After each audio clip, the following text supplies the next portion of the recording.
Psalm 146 to 148 are great hymns of praise. And together, they're a cosmic song calling everything to lift its voice. Praise the Holy One from the heavens. Praise the sun and the moon, the shining stars, the mountains and the trees and hills and animals, young and old together. It's a picture of a world made whole, creation itself united in joy. But today we mark Orange Shirt Day. Today, as we mark Orange Shirt Sunday, we know our world is far from whole. We remember the children who were taken from their families and placed in residential schools. We remember those who never came home. We remember survivors whose lives were changed forever. We remember families who still carry grief and trauma.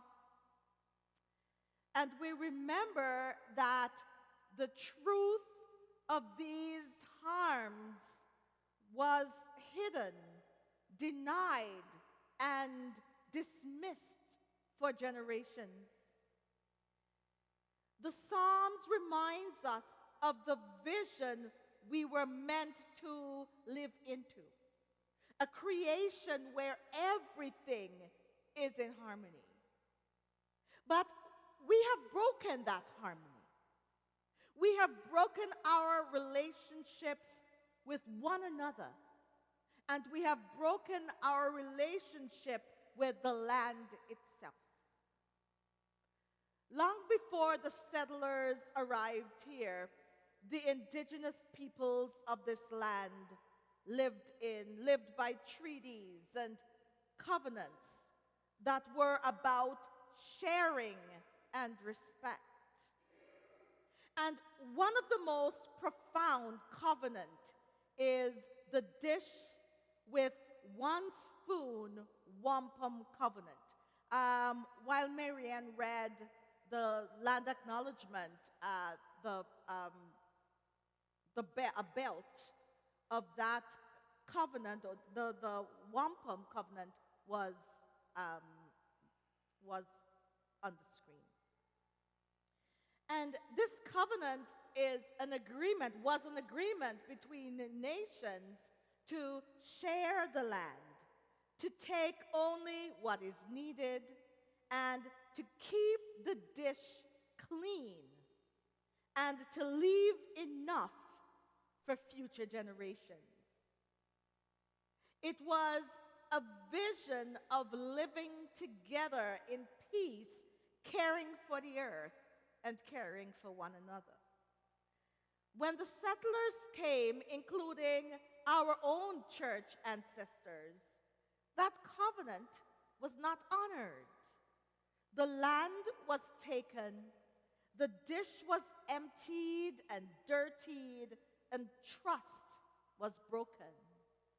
The residential school system was part of that betrayal, a deliberate attempt to erase cultures, languages, and families. On this Orange Shirt Sunday, we remember the harm. But we also remember our call to recreate our faith. Faith isn't static. Faith grows and learns, and faith repents. Faith can be reshaped when we discover that we have caused harm. The psalm calls us back to a faith that is big enough for truth and big enough for reconciliation. Recreating our faith in our church, in this community, means telling the truth even when it's painful. It means that we do not hide from what happened in residential schools. It means that we listen to survivors, and it means that we believe them.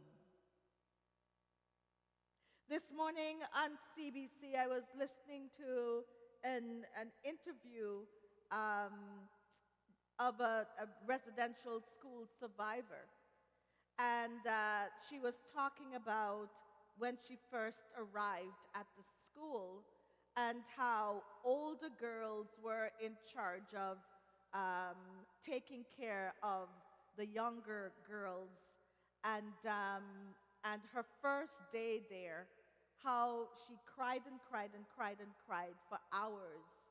And the older girl, indigenous girl, who was assigned to taking care of her, held her and cradled her.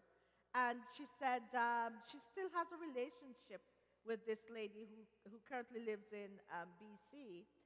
And she says that's the only thing that makes her have faith in humanity after what she has endured, knowing that someone, that older girl, took such care of her, good care of her. You know,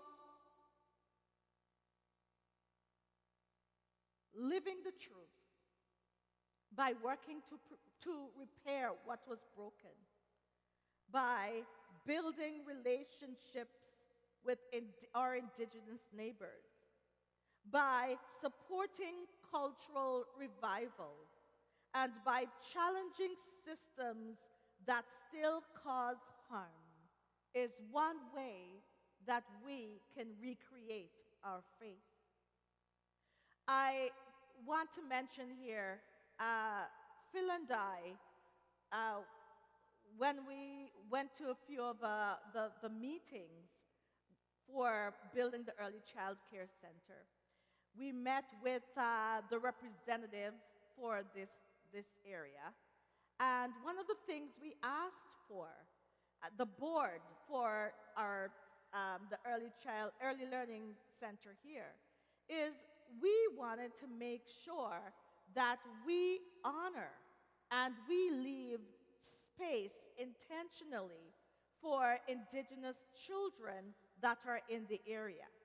Because we discovered something. We discovered that within London, this area is one of the biggest hubs for indigenous folks. And so we were intentional with wanting to learn more about how we can leave space for indigenous children, how we could, we were even looking at how we could get indigenous ECEs. We were intentional with asking about that. And we went to a tour of, Phil, do you remember the name of what's it called? It's over on Hill Street, right across from Nancy.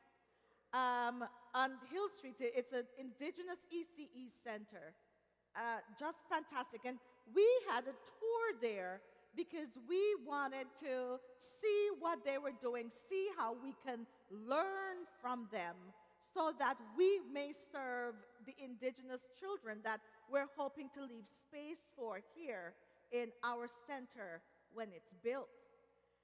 As a church, as a community, that's one way that we recreate our faith, doing the intentional work to honor truth and to walk the path of reconciliation. We recreate our faith by caring for creation as well. Because reconciliation is not only with people, but with the land. The dish with the one spoon reminds us to share the earth with respect and with responsibility. Girls.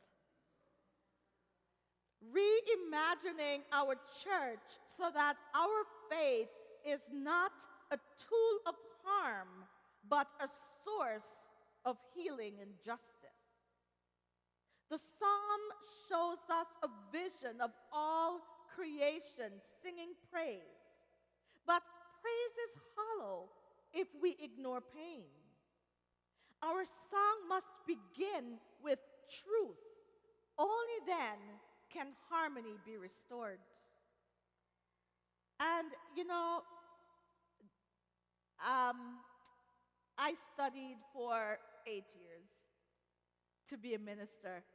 It should have been 4, but some of us are slower than others. It took me 8 years. And for 8 years, studying in the diaconal field, studying social justice and pastoral care and community building. I've been studying for a while how we are called to truth and how we're called to reconciliation. And I can tell you that it is not easy work. Truth is uncomfortable. Reconciliation is long and sometimes slow. But our faith calls us to it. The Spirit invites us to recreate a faith that is humble, a faith that is listening and courageous enough to stand with survivors and with indigenous communities until healing is real and justice is done. And this is why one of the things that Phil and I and the board for the EC Center explored is how we could incorporate artwork, indigenous artwork in the center, so that the indigenous students and so all students could learn and could see and visualize. For the indigenous children, they could see their identity on the wall, and other students could learn from it. We realize that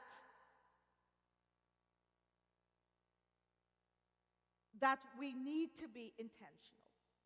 We need to be intentional, and we need to do the work.